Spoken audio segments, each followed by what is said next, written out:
Hey everyone, this is Ryan Smith, principal and founder of Think SBA, and I'm really excited for you to watch or listen to this latest episode of the My SBA Loan Pro podcast, Face to Face.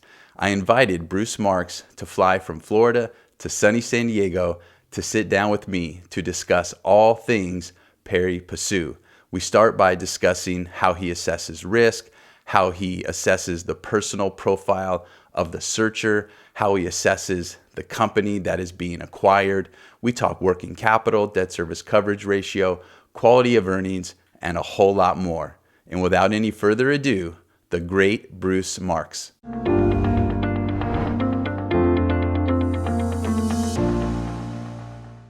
Hey Bruce, how are you? I'm fine, Ryan. How are you? Thanks for having me. I'm doing great. Yeah, I really appreciate you coming here to sunny San Diego. Yeah. We call it America's finest city, so I hope you're enjoying it. I am. So far, so good, but I'm looking forward to what's next. Wonderful, wonderful. Well, Bruce, the reason why I wanted to interview you is to discuss the Pari Passu. And the reason is because I've seen, as many others have, your posts on Twitter about you closing Pari Passu loans that have eclipsed the SBA $5 million aggregate loan limit. And that's unusual. There aren't that many lenders who are closing these loans and then publishing that on social media. And not only are you doing that, but what's also interesting is it's become a regular part of your practice. And for several lenders, even if they do accommodate, which there are very few lenders that accommodate the Pari Passu, even if they do, it's very limited. And unlike with what you're doing, where you seem to do that every single week, which is more often than not nowadays. More often than not, yeah. which is very interesting. And what I thought is, wouldn't it be great to interview you and discuss what does it take to get a Pari Passu closed? And so the first thing I did was go to the internet and see what was already out there. I don't really want to duplicate or replicate content and information that's already out there. And so what did I find? I found that there was a few videos. They were about 3 minutes in length. And interestingly enough, they typically covered a Pari Passu as it related to purchasing real estate, not acquiring a business. So the focus of our time together is going to be talking about the Pari Passu as it relates to acquiring a business. And the content that I found was related to typically buying a hotel or motel where the purchase price was higher. And so therefore it required a loan that eclipsed that $5 million borrowing limit. Not in your case. You're working with searchers to acquire businesses.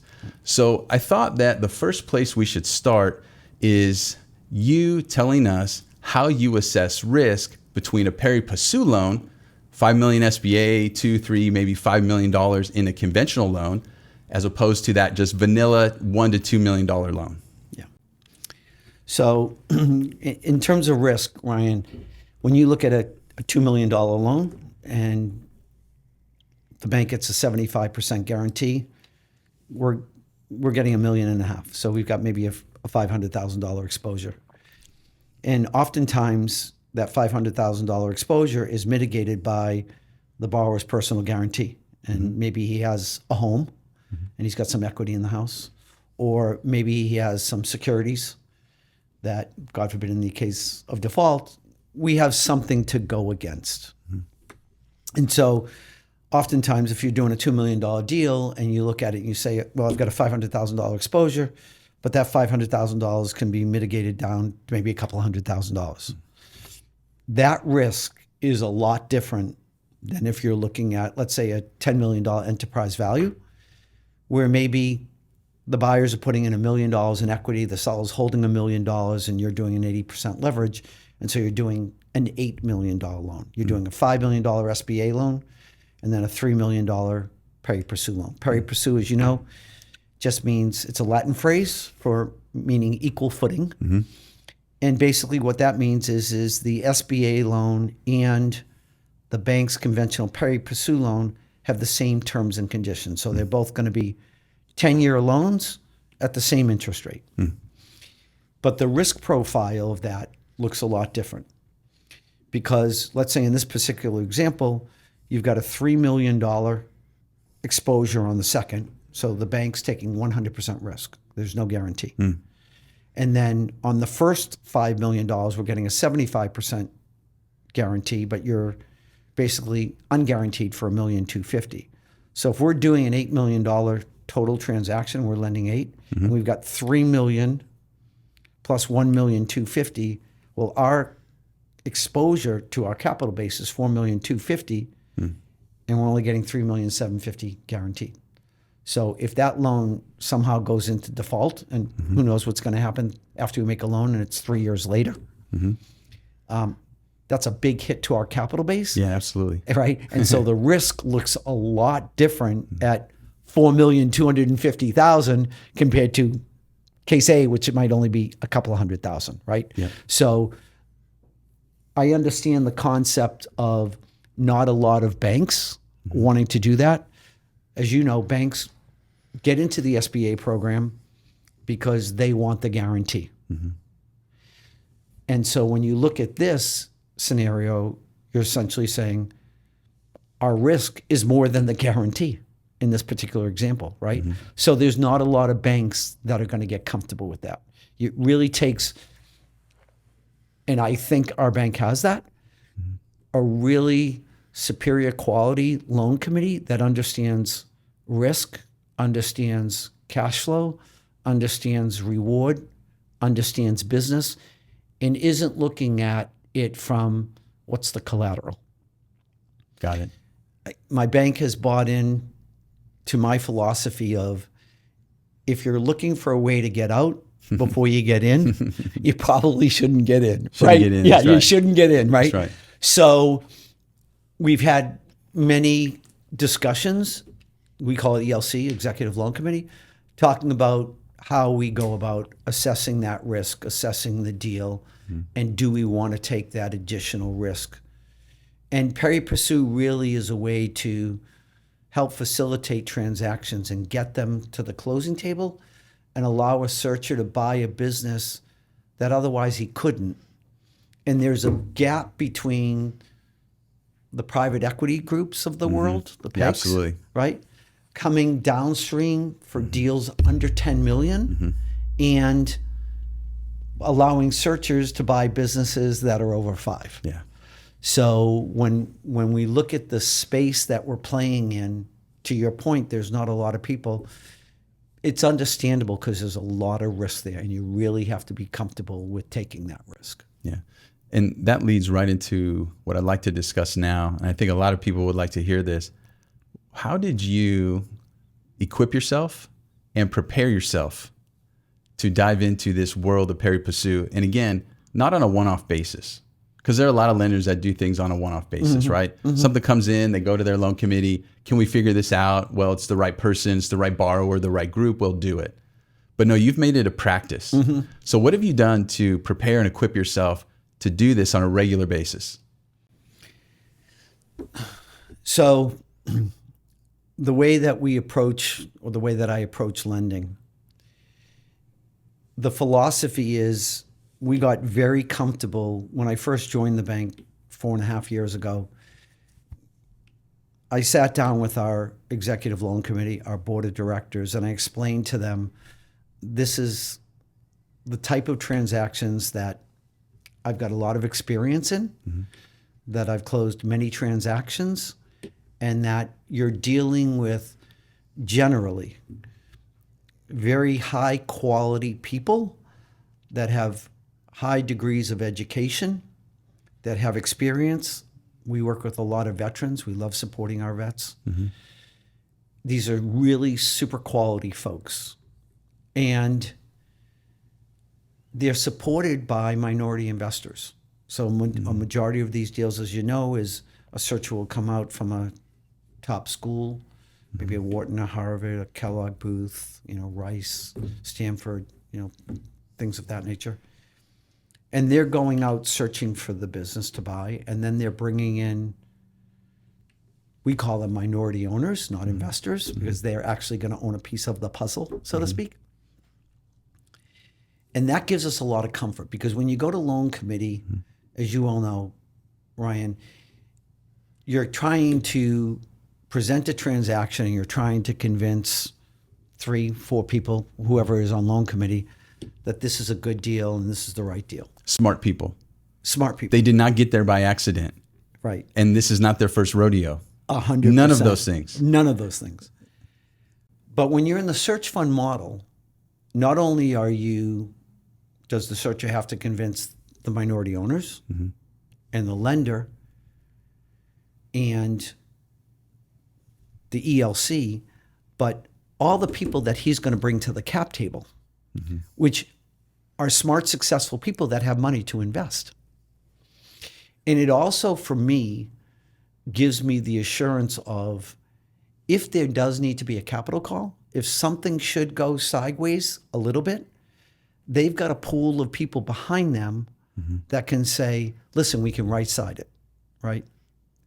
We can put in some more money and we can help bridge the timing difference if it's needed. So that searcher is presenting a transaction and he's convincing a lot of people through the process that this is a good deal, right? And so when I brought that concept to the bank, they really understood it. And really quickly? Quickly. Or it took them, Bruce, come on. Yeah, no, it really was, because I told them, if you're not going to approve these type of deals, or you don't want to have these type of deals in your portfolio, then I'm probably not the right guy to hire, truthfully, because this is what I've been doing for the past 10 years. I made my first search fund loan in 2015, and I basically have done nothing else in SBA but search fund lending. So when I joined the bank, they were very gracious about approving all my transactions. And after a year and a half, I said to them, there's a market that's not being served. And it's this gap between $5 to $10 million.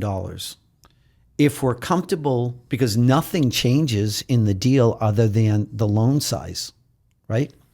It's the same quality borrowers. It's the same quality businesses. It's the same quality minority owners in the cap stack. Our added risk, if we underwrite it properly, doesn't change. Just the deal size goes up. Our risk goes up for sure, but so doesn't the cash flow. Because perhaps if you were buying $1 million business and it was getting a $4 million, right? For multiple, $4 million. And now you're buying $1.9 million business with the same multiple, right? It's almost $8 million, right? None of the deal dynamics change. It just goes bigger. But what does change is the debt service coverage, because there's a lot more room for a business to have any hiccups in it, and you still have plenty of room to protect your downside risk. So some people have, and I think this has to do with where people come from. And so the types of individuals you mentioned, they come from bigger places. They come from bigger visions. They're around people who have bigger dollars. And so when they come down into this space, these numbers are relatively small. Right. But like what you said is the larger businesses, though, they have a moat because there's more cash flow. That's right. And then if we have sophisticated operators with more cash flow, and then we have that bench of individuals who are also very smart. And I don't want to say this as gospel truth, but it's almost like when you put that together in that way, these loans aren't necessarily as risky. There's more to lose dollar-wise, but you have a more sophisticated apparatus protecting that loan, as opposed to, and I do this all the time, believe me, I do the 500,000, the million. I work with those self-funded searchers where we're looking at 250, 350 in EBITDA. They're going to do their W-2 and operate this business. So I work with those individuals, but that's almost a more risky play when you're relying on one person splitting their time to service a smaller loan than when you have these larger loans with these more sophisticated individuals backing up that loan. Yeah, you got it. You got it. And so because of that, we get extremely comfortable writing a check for 7.5 to 8 million than we would for, to your point, $1 million loan. And what I'd love to do is just maybe, you do $1 million loan, somebody maybe is buying a business that's got $300,000 in cash flow, right? And they need $100,000 or $125,000 to live. And they're using $100,000 or $110,000 to service the debt on that size deal. You got $65,000 left over. Yeah, that's a small delta. That's a real, what I always say in that position is if that business has a hiccup or a sneeze or catches a cold, it's going down. It's really, but if you do in the example where you're buying $1.9 million cash flowing or an EBITDA business, and you've got, let's say, a $7 million SBA loan against that, I think your payments would be like $90,000 a month. So it's $1.8 million. That's a large nut. That's a large delta, right? Yeah, like even is. if the seller and he takes the buyer takes the same 125 to 150, because the searcher's salaries are pretty much the same, right? Like in today's market, I would tell you that the average searcher's salary is between 125 to 150. I don't see it really going up. Now, if they're in California, to be truthful, $1 million. No, but 250. Yeah, I've seen them go to 175, 200. In that range. Yeah, it's definitely higher than 125. It's more like the $200,000. But that means they've just got to buy a little bit bigger business, which allows them to afford their salary. And this is where modeling comes into play. A lot of searchers will call me and say, "Oh, well, I model my business." We use a 40% DTI, as you know, right? So you take your monthly burn times 12 divided by 0.40. That's the required salary. Because searchers will come to me and say, "I'm taking 125," and I'll go, "Well, no, you're not. You're taking 160 because when we do your debt to income ratio of using 40% DTI, that's what it comes out. I can't change it. It just comes out in the formula." That's the way you underwrite it. That's the way we underwrite it. And what I tell people when they ask me, "Ryan, why do they do that?" And I say, because there's banking and there's reality. But behind what the bank's going to make their decision based on is the reality of what they've seen through the years. Oh, I've tried to change that personally. I can't. No. It works. That's a real good formula. And that's going back to these individuals who have been there. They've done that. They've seen a lot. That's right. And so it's not like they just pull it out of thin air. Right. It's not like we pull it out of thin air. Right. Yeah. Right. So when you look at that whole concept and you have sophisticated people on your loan committee and they understand your logic and your thinking and you're underwriting the deal and you're accounting for all the what ifs, when you're depending upon the type of business, does it need CapEx? The working capital peg that's going to go in there, we account for that. The deals, it's easier to cash flow those deals than it is the smaller deals, to your point. It is. And it makes for good business. It allows us to go to the marketplace, build a name and a reputation. And look, in this space, as we all know, we're here servicing our borrowers. We're here to be impactful. Pulling down a $7 or an $8 or $9 million enterprise value, that's life changing. I mean, it's really life. We talked about that earlier. It's being impactful. Yep. And it's making a difference. And at First Bank of the Lake, we've got a saying, and we live by it. We literally do. It's kind of our corporate philosophy: doing well by doing good. There you go. And we believe that. And we believe that we're going to do well if we do good. And we think that by entering into a segment where a lot of people are afraid, if you will, of the risk, like most bankers, you were a relationship banker, a commercial banker. Yep. You understand all the things I'm talking about. Banks, why does it have to go SBA? Well, try to go conventional, and that's not going to happen. You don't have the collateral. They're collateral lenders, right? Bingo. Right. Bingo. Yeah. SBA is a cash flow lender, as you know. So Yep. This is perfectly suited. the Pari Passu space is perfectly suited for the searchers that want to go upstream, play right below the pegs, and buy really solid businesses. And I'm thrilled that we've come to the conclusion that this is a space we want to play and we want to continue to play. That's great. And so that's a perfect segue to what we're going to do next. I want you to build that personal profile of that individual, that searcher who comes to you. What does that person need to look like? What do they need to have in terms of real world experience, education? Build that profile for us of the individual. And again, that can include their support, right? And then what we're going to do is we're going to build that profile of the business. Because at the end of this, I want someone to be able to literally say, okay, I have the plans and I can build this. Yep. So, it's interesting. I love getting the calls from a searcher who says, Bruce, do you do pre-qual letters? And I say, why? Well, the brokers are asking me, to send a pre-qual letter that a bank has looked at my personal financial statement and will back me, right? And I always say the same thing. No disrespect to any business brokers out there, but a business broker who asks for a pre-qual letter to a searcher doesn't understand the search fund model.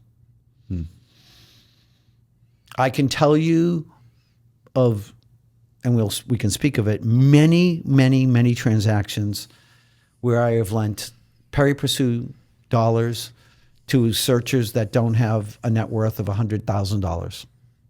Wow. And I will, because those are deals that are closed and on our portfolio.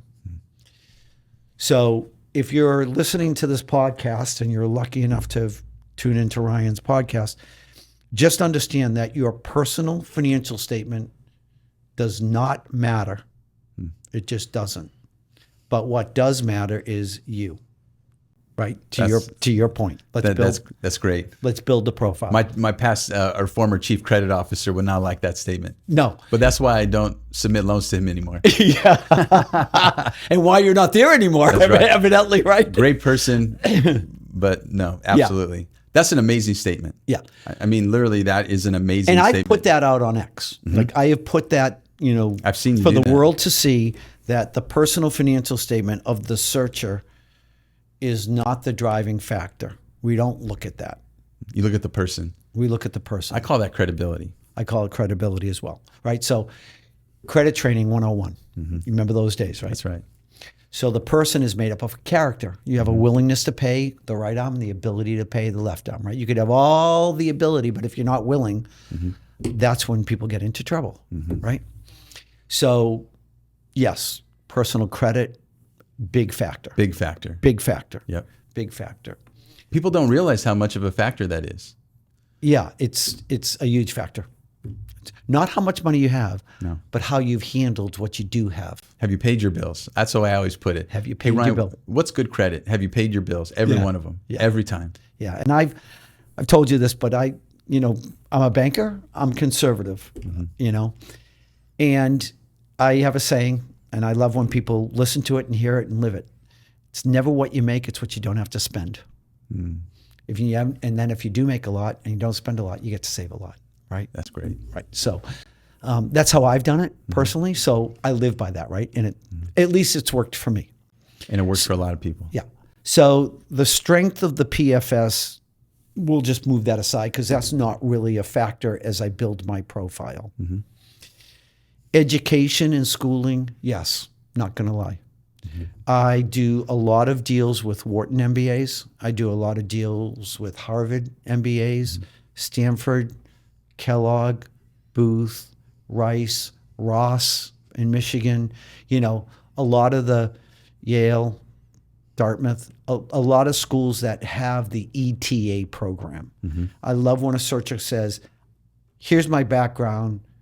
Here's the program that I went through. This is how I've put myself in a position to be here. It's not through luck. It's through hard work, perseverance, building and making yourself be credible to do this. And they're smart. Yeah. You graduating those schools, you're smart. Yeah. You're smart. if you have a military background on top of that, Wonderful. you're almost golden.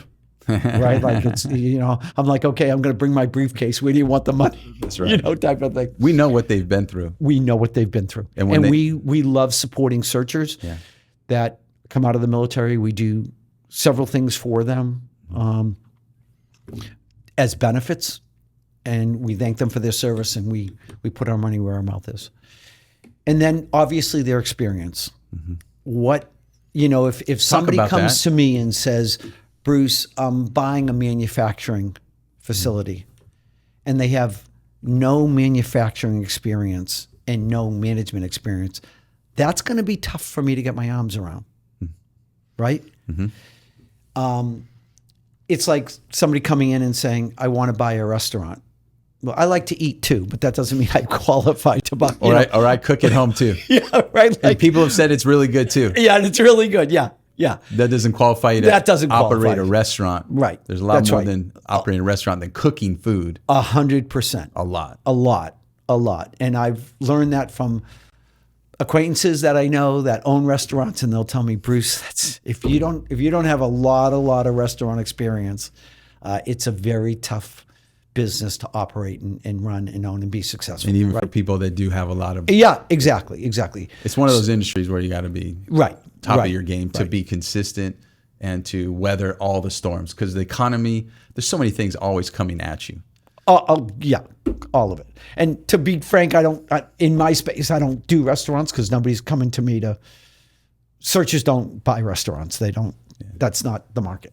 So I've not done a restaurant deal, and I couldn't even, I don't know how many years it's been. So, but when you look at that, when you look at the schooling and you look at the background, where they're from, their credit, their work experience, and how I get around that, building the profile is, I have a questionnaire that I send to my borrowers, and it talks about what's the role of the seller? What does he do on a daily basis? And what will you have to do? I'll give you an example. They don't do anything, Bruce. Yeah, they don't. Right, exactly. They're travel removed. They travel around the world. But I want to share a story with you that was so meaningful to me. Many, many years ago, I had worked for the bank before I worked for First Bank of the Lake. And we had a chief credit officer. His name was Bob. And Bob, at least to me, he said to me, Bruce, you never want to go down the dark tunnel that I go through. But he taught me so much. And I had brought him a transaction I'll never forget it, for this husband and wife team who were buying a business in California. And basically,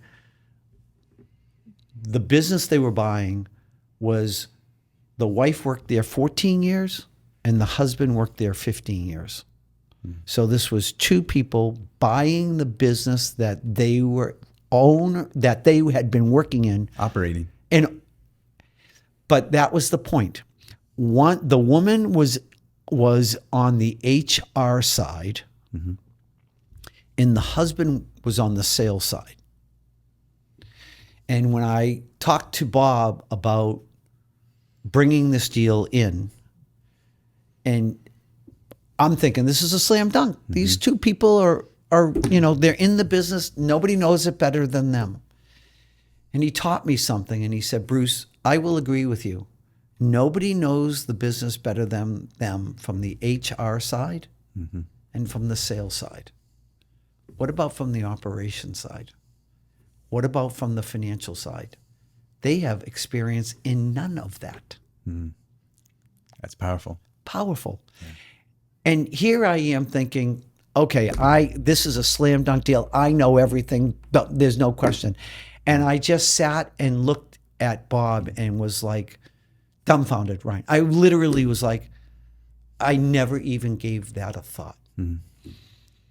So now I look at it and I say, operationally wise, what does it take for the searcher coming in to run that business and run it successfully? What's the skill sets he needs or she needs or they need to basically have to make that business successful. Because cash flow, this is a really very, very important point. People ask me, well, do you require 3 years of historic cash flow? I don't care what the business did 3 years ago. I'm not even interested. And I'll tell you why.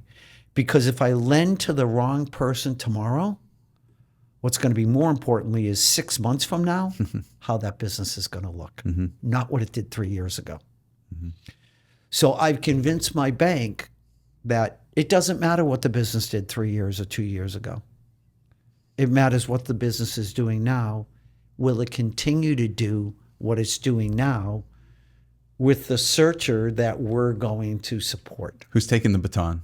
Who's taking the baton? As I say this, and I've used this analogy many times. Let's say you and I go to the horse track. Because you showed me a horse track that we were right, and that's why I'm using that example. The Del Mar Fairgrounds. Del Mar Fairgrounds. I'd never seen it, but now I have. And in the third race is the Triple Crown winner. So we're all excited to bet on him. And all of a sudden they announce an hour before the race that the jockey can't ride the horse and they're going to put Bruce Marks on the saddle. And you turn to me and you go, hey, Bruce, you ever been on a horse? No. You think you can? I don't know. You think you can get it out of the starting gate? I don't know. Would you make that bet? No. Absolutely not. Never. And nor would anybody who's listening to this podcast. That's my thought philosophy. And my loan committee has absolutely bought into my thought process and how I look at it. So I get very granular and dive deep with the borrower and what they bring to the table and what they, listen, upside is theoretical. Every searcher calls me and says, I'm going to take this business, right? Like 20% increase. No, you're not. Just trust me. No, you're not. I own several businesses. That's not the way it works. But I want to know that what you're buying today is what you can sustain because it cash flows today, right? That's what we're basing it on. If it does better, great. But why you will be able to at least maintain where it's at. And the bet is you learn it and you do grow it and you do take it to the next level. But even if you don't, and I've got 1.3 or you've got 1.5 or 1.7 debt service coverage, I'm okay. You're okay. Does that make sense? They can make it, absolutely. Yeah. And I want you to partition between direct industry experience, because you had touched on experience, right, and what I call transferable experience. So there are those individuals. We had dinner with one last night. You helped him buy a business, and he's going to buy another business right in the same space, right? And he's an operator. He's gold. What about that person who comes to you and let's just say they want to buy a manufacturing business, and they don't have manufacturing background, but there's something that you see that I call transferable experience, something that you see in them that gives you confidence that they will be able to buy the business and then operate the business and ultimately stabilize and grow the business. Talk to us about that. That's a great question. Great segue. So look, if that manufacturing shop, ultimately the guy who probably started it and now who's selling it was manufacturing. He probably did it. He started with a little shop and he was doing everything, right? And then he's grown it. So he knows everything. So a question that I ask is, if a borrower or if a client is having issues, who do they go to? Do they go right to that guy because he's the only one that can answer that questions? Is he the business? Is he the driver behind the sales? Is it his relationships? I am going very deep on him and the business operation. Does that make sense? So when we look at the buyer and we say he's got transferable skills, if I'm the guy who's having that interview with the seller, these are the questions I'm going to ask him to know that I'm confident I can take over that business and run it. Because if I ask that seller, hey, if there's a problem, who do the clients come to? Oh, they come to me as the seller. And now you're going to replace that seller and you have no experience, who are they going to come to? And once they realize, even if he's got transferable skills, so you have to dig deep and find out. It's kind of like in landscaping. No, you're not going to be out there running the lawnmowers. You're not going to be edging the lawns, right? You're not going to be driving the trucks. You're not going to be on the riding lawnmower. We get all that. Because a lot of people come in and say, oh, I want to buy a landscaping business. That's a different animal in itself. But I'm just using that as an example. I've got other managerial skills. No, we don't expect you to run the operations. But what I do is each business is different.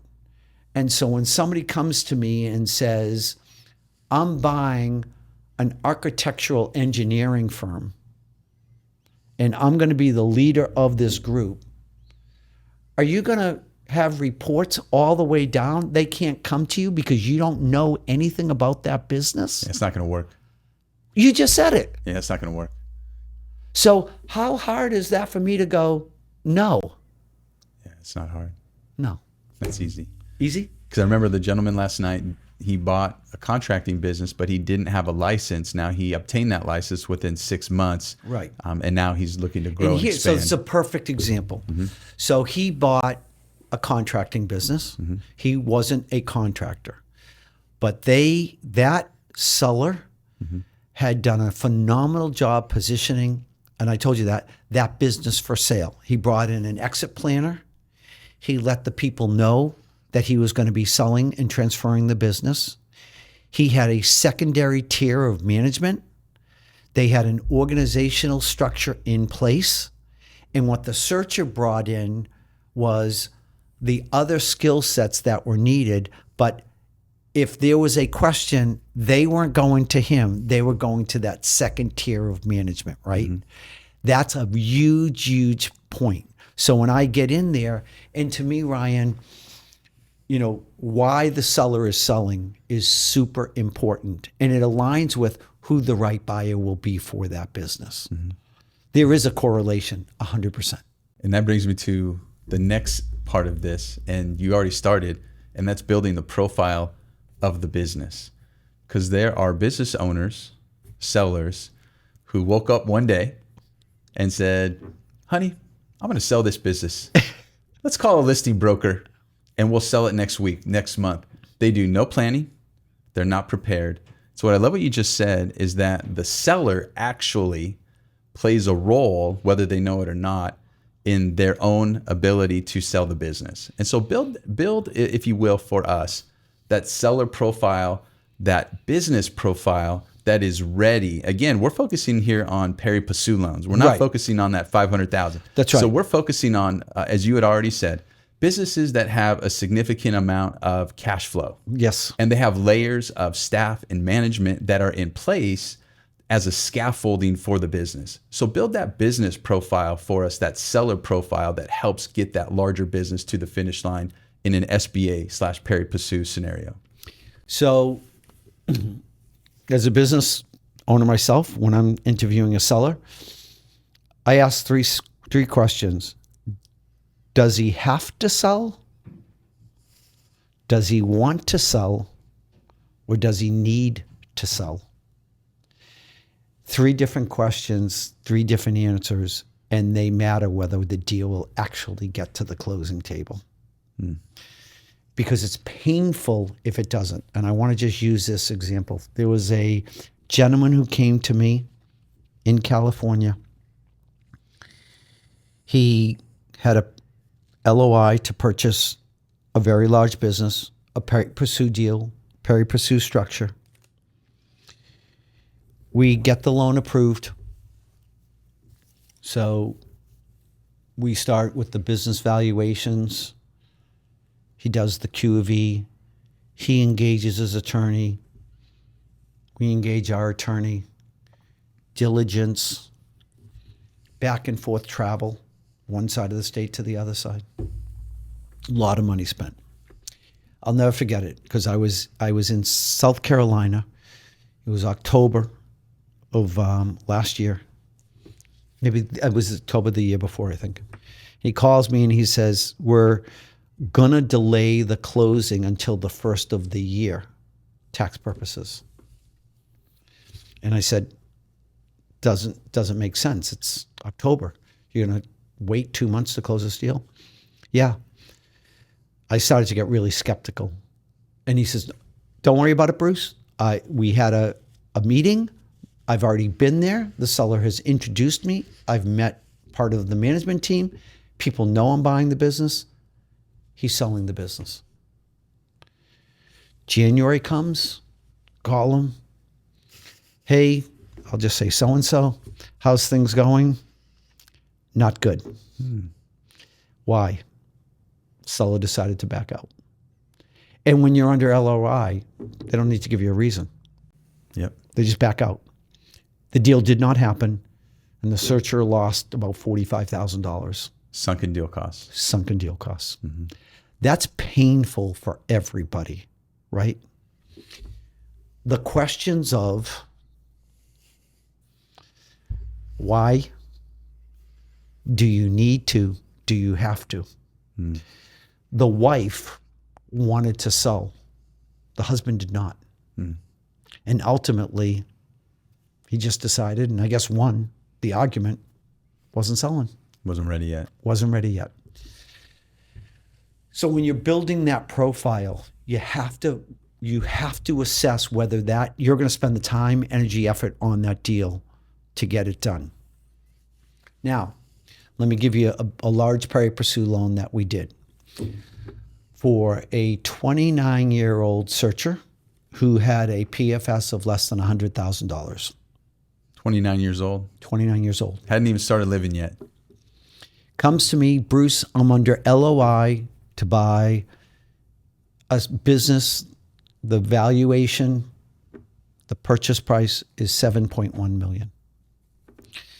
Deal cost, and we need $500,000 in working capital. It's a pretty capital intensive business. Mm-hmm. So total deal is $7.9 million. Okay. He's 29 years old, less than $100,000 in net worth. Great educational background, great schooling, and had spent 5 years private equity world. Strong background. Yep. Had spent a couple of years of those 5 years management inside, so helping with the portfolio companies, operational experience, right? In that structure, so let's call it an $8 million. It was $7,913,000 or something like that. I mean, but let's just call it an $8 million deal. He put in $50,000 of his own money, and he raised $950,000. So he put in $1 million in equity, and the seller held $1 million note, so it was $2 million, and we did $6 million. We closed the transaction. Wow. Done. And 6 months later, he called me up and said, I've got a larger deal. Any way you can help me? And I said, I can. And he ended up using an SBIC and pulled down the competitor that was even a larger deal. Amazing. So this now searcher, who's maybe 30 years old at this point, it was a bigger deal than I did. So combined, he's now got a 17 or an $18 million company, and he's 30 years old. Wow. Talk to me about the management in these companies that you help these individuals buy. What do you look for in the existing management? When would you pull in someone as a key employee? What does that mean to you when you ask that question? Are there any key employees? Yeah. You know, with SBA, you have to kind of be careful when you say key. Yes, that's why I'm asking. Right. Is this a setup? No, I want to hear it. Right. So because if the SBA looks at it as key, truly key, that this business would not survive without them, they will, as you all know, sometimes ask them to guarantee the loan. Yeah, and so what I see sometimes is that searchers, as what they think is a credit enhancement, will throw out that term key very flippantly. Exactly. And that's when I say, whoa. Oh, right. Let's pull back those reins. Yeah. And the way I differentiate between is just like you said about that husband and wife team, right? The HR and the sales. Right. And I asked them, I said, so are they really good at what they do inside the business? And do you think they can operate the business? Do you think they understand financial statements? Do you think they understand how to manage cash flow? And they go, oh, no, none of those things. I said, well, that's not a key employee. That's just a really good employee. Yeah. Is that the way you see it? So I think this will shed some light on it when I ask this one question. Mm-hmm. Key to me is, this goes back old days to SBA. So maybe you don't, this is before your time. Let's put it that way. Key to the SBA meant, can that individual commit on behalf of the small business concern? That's good. I know. That was when I got my training, by the way, which was a lot different than most SBA lenders because they're probably retired at this point.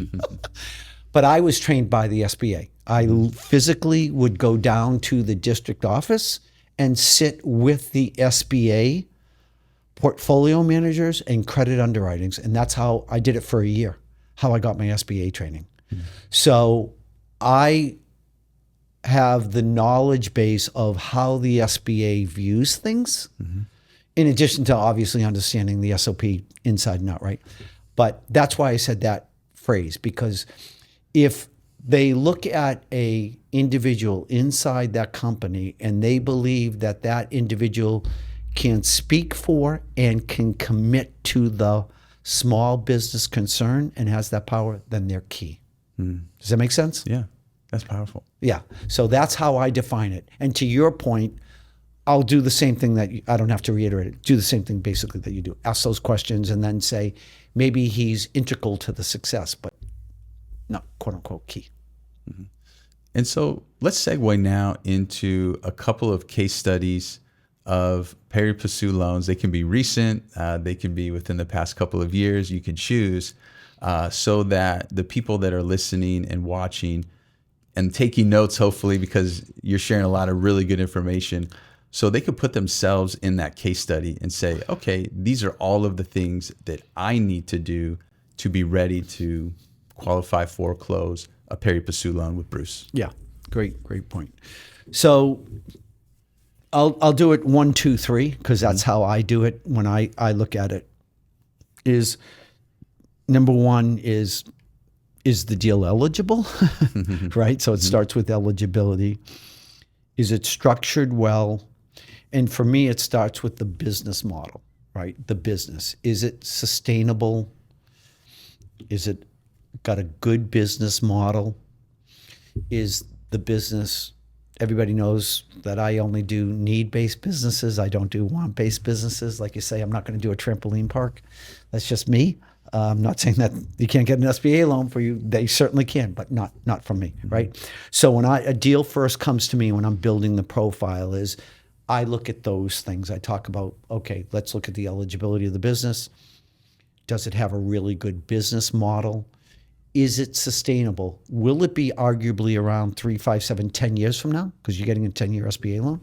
But I go a little bit further because if you're coming to me as a buyer, Ryan, and you're buying a business, I want to know that you can pay off my loan, but then you're going to be rewarded because now you have a business that you own free and clear. It's 10 years later. It's worth $10 million and you can sell it. Yeah.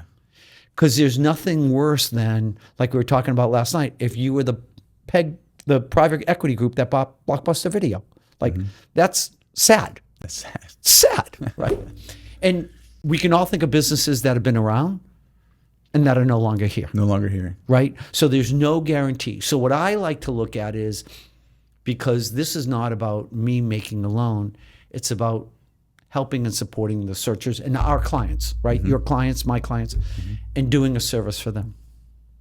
So that's where I start. If I can't get comfortable with the business model, and you asked me last night, hey, Bruce, light manufacturing. And I said, yeah, like manufacturing, but if they were coming to me and saying, I'm buying a business and the business is $8 million and they manufacture kayaks, no, I'm not doing it, right? Because that's a want-based item. No one needs one. So even though the business is eligible, in my building my model, that's not going to get, at least by me, right? Because I always tell people it's my decisions at First Bank of the Lake. I'm the one responsible for making those decisions. So that's where I start. So I start with the business model, the sustainability. I look at the industry that they're in. I look at what's happening in the industry that they're in. Why is the seller selling? Does he need to? Is the deal going to go to the closing? I mean, all of that. That takes a lot of diligence just to get past that. It takes a lot of time. People don't realize, how much time, because you can't just go punch. Right. There's a lot of information below each punch, behind that list. So you really have to dig in and understand a lot of different things to be a lender, especially one that takes responsibility for committing the loan committee. Yeah. I agree. The second thing then is, and we touched the base on, the profile of the borrower. And then the third thing, which we haven't touched the base on, is the debt service coverage ratio and what that has to look at like and how we model that out, right? So when we're doing a Pari Passu loan, the debt service, the DSCR, does have to go up. It's got to increase. We're not going to do a $7 or an $8 million deal with a 1.4 debt service coverage. We're not. So a lot of times in building the profile and the model, and it depends, the multiple that they pay depends. Yeah. It's a drastic factor in the deal. Huge, right? It's huge. That. Absolutely. Right. So, I put out on X, if you think you're going to, 5% down, 10% sell a note, and you're paying 4.5 to a 5 multiple, the deal is not going to pencil. Just take it, folks, if you're listening, just take it from Ryan and I. Don't waste your time. The deal's not going to work, right? That's tension. That's a lot of tension. Yeah. There's a lot of, I tell people, you don't want that noose so tight around your neck, right? You have one slip and you're going to hang yourself. So for me, looking at the deal and those 3 steps, the debt service coverage is going to go up because we have got to make sure that there's plenty of room for the downside. The interest rate also goes up, as you and I talked about, right? So a typical Pari Passu loan, and why is that? Because we have to get compensated for that second strip that we're lending on unsecured. And as I explained to you, most mezz lenders out there are probably going to be in the 13, 14, 15% interest rate. They're going to take warrants on the deal. It's going to be much more expensive than our loan, let's say at 11%. So it would be a 10-year loan, let's say at 11%. Now, we do offer some lower rates but if they fix it for 3 years, but rate's not really the determining factor. But we want to make sure that we're modeling in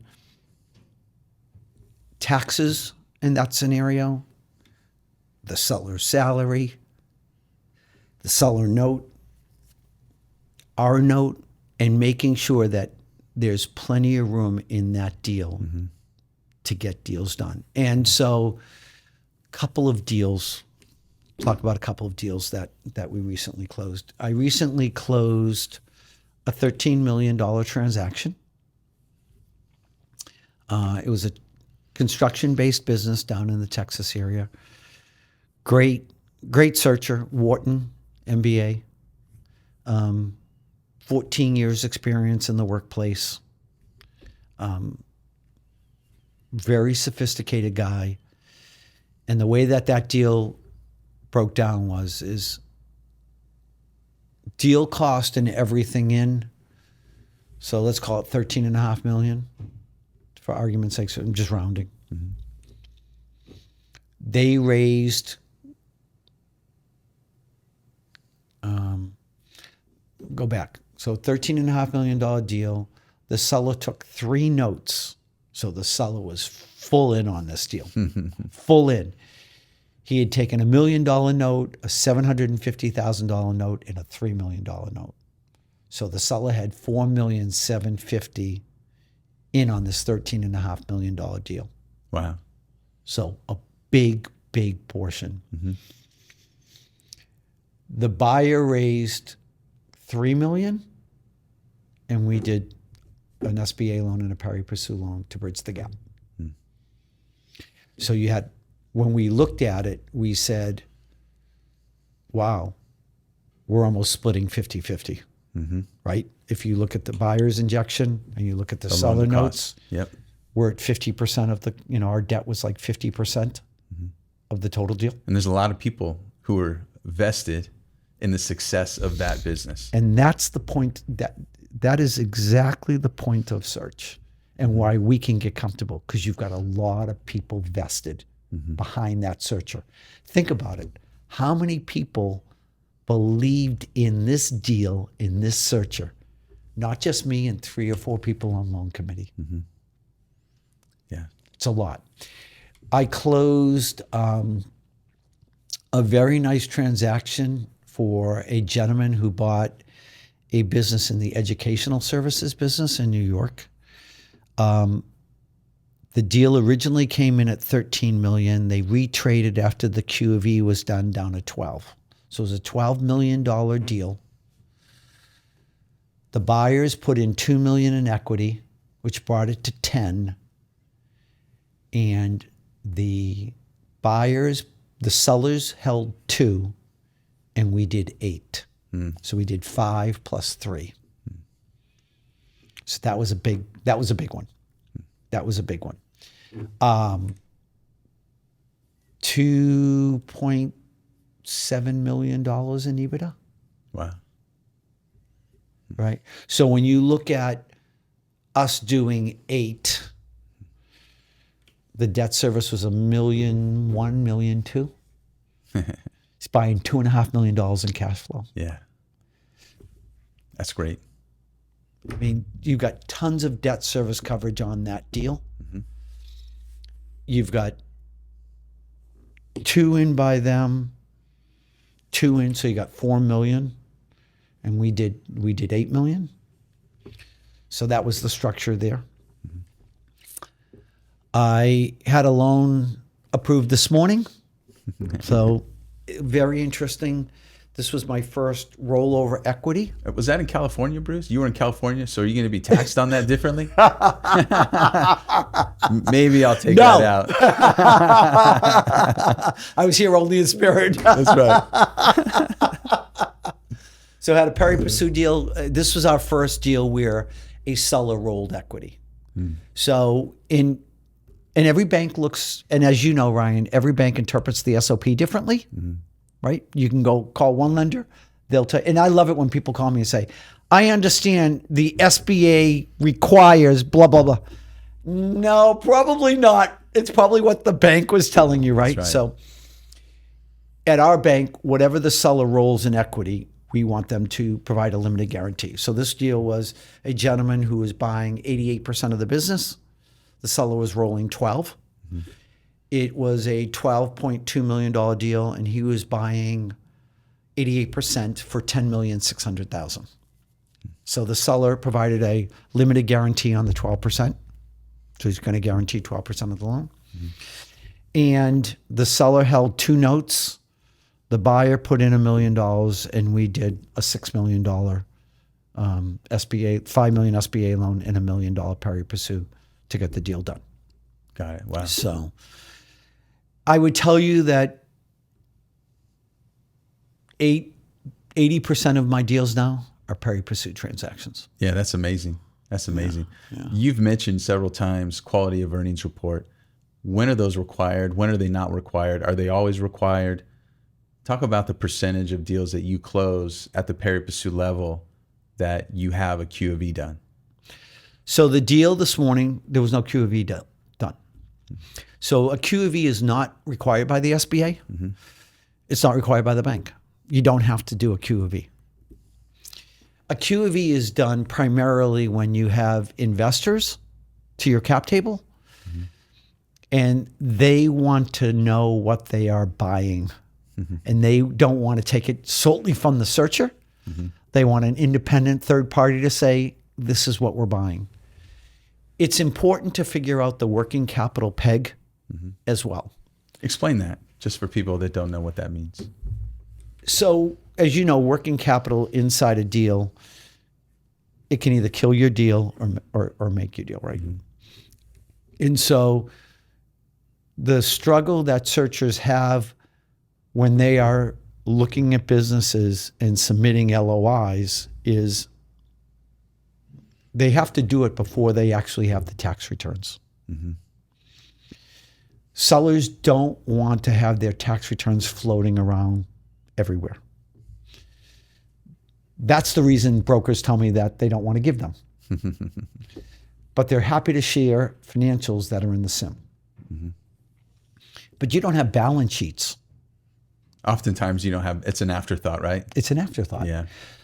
So if you don't have 24 months of balance sheets, you don't know what the business's working capital needs are. You don't understand their conversion cycle. You can't get a hold on how people are paying or they're not paying, right? You can't look at the inventory and say, are they not moving that inventory? Is it the same number on the balance sheet for the last two and a half years, right? Are you smiling? I've seen that. Right, we've all seen it, right? It's funny how the inventory never changes, right?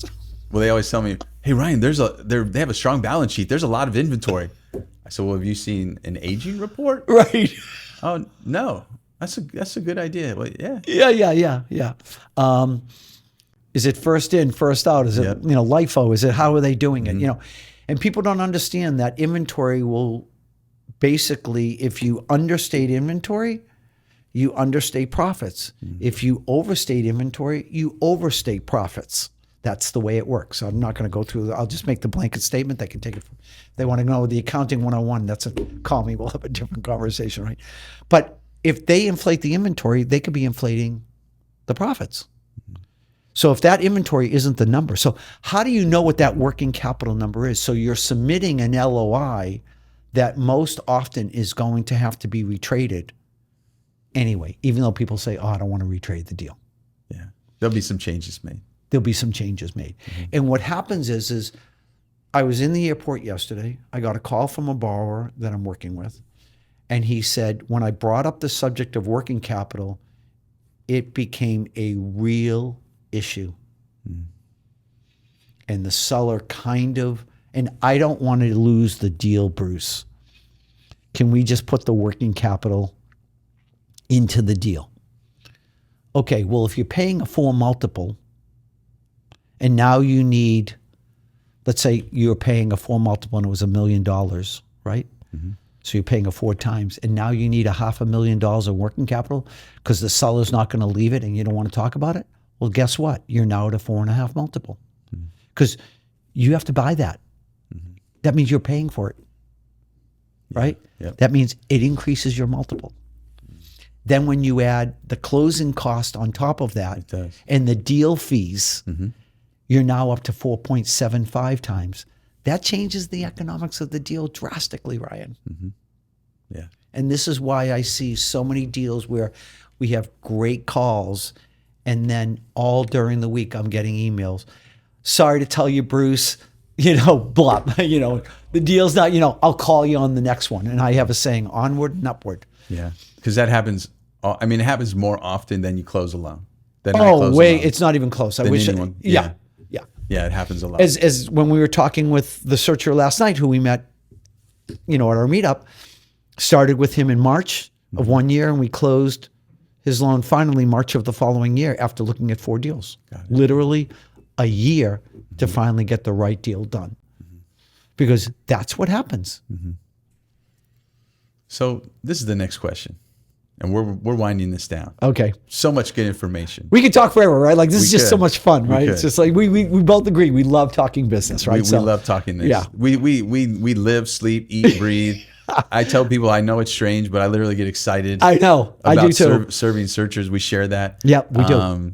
So what's an absolute deal breaker? Someone calls you, you have a call, and you know what? I'm glad you called me. Thank you. But we're not going to move forward. Wow. And we talked about industry. Right. So there's So if somebody calls me and says, I've got a retail. I'm doing something retail. That's a dead no. I'm not doing anything retail. If somebody calls me and says, Bruce, I'm buying a daycare center. The business is $500,000 and the real estate is, $4 million. I'm not doing that deal. Okay. Because that's just a real estate deal. And I'm not a real estate lender. And I don't pretend to be something that I'm not. And I'm not taking a deal because I need to take a deal. And I'm not taking a deal in doing something that's not right for the searcher. If I'm not the right person for them, I'll tell them. What if they had a bankruptcy 10 years ago? Good explanation. Rebounded. They're in a good place. So here, it's an excellent question, and I have an excellent answer for you. I'm going to ask you very simply, as part of your bankruptcy, who was hurt? If you tell me, yeah, I had 7 credit cards that were $150 each, and I let them slide. Yeah. That doesn't sit over well. That does not sit over well. If you tell me, hey, Bruce, I got caught up in the real estate in 2008, and I had a couple of houses, and I bought them for $400,000, and they went down to $200,000, and I lost my job, and there was nothing I could do. I had to let them go. But I made whole with my credit card companies, and I paid $15 a month, and that was just one-time incident. I'm fine with that. Yeah. I'm fine with that. Yeah. So a lot of times people get divorced. There's issues in their credit because of the divorce. Yeah, absolutely. Right? We've seen that, right? Seen that.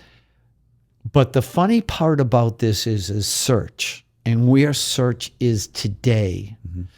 The majority of my clients are young entrepreneurs, right? They were still in school maybe in 2000. That's right. Right? So I don't say no a lot. That's why when you asked me the question, it was hard for me to answer, because I find myself very seldom saying no at the very beginning. I think that's because you've done a good job marketing yourself. And what you've told people is, this is what I do. And then you're also very clear on what you don't do. Exactly. And you've done that really well on X, and you're doing it really well now. And I really appreciate you sharing all of this information. You've discussed your risk analysis. You've discussed the profile of the searcher, the profile of the business. You've given us case studies. And what I'd like to do now is just give you the opportunity. This is the free form. Okay. Where I'm just going to give you the opportunity to say anything you want to that person who's going to give you a call tonight, tomorrow. What did they need to be ready for to have an intelligent, productive conversation with you that's going to move to the next level? Yeah. I love speaking with searchers who have pretty much a clear, defined outline of where they see themselves. People that say, well, I'm pretty industry agnostic. It's hard because, we talk about this. You love what it is that you do. I have a saying, you love what it is you do when you get up in the morning and you'd rather be doing it than not. Like, you make a choice. You get up in the morning and you do this because you love to do it. That matters, and it matters a great deal to me. It's why I get up and do what it is that I do. I don't have to, but I want to, and it's my choice to do it. So when a searcher calls me and says, I'm pretty industry agnostic, I'll look at anything, that's difficult for me to get my arms around, because you're not just buying a business. You're not just buying a cash flow stream. There's a lot of purse strings that are going to be being pulled. You better have acumen. You better have a love. You better have a passion. You better be able to see yourself running that business and know that this is something you can see yourself doing. If somebody calls me up and says, I'm buying a business I know nothing about, in a culture I know nothing about, in a demographic that I know nothing about. But I like the EBITDA. That's hard for me to swallow. Yeah. It's hard for me to swallow, to be truthful.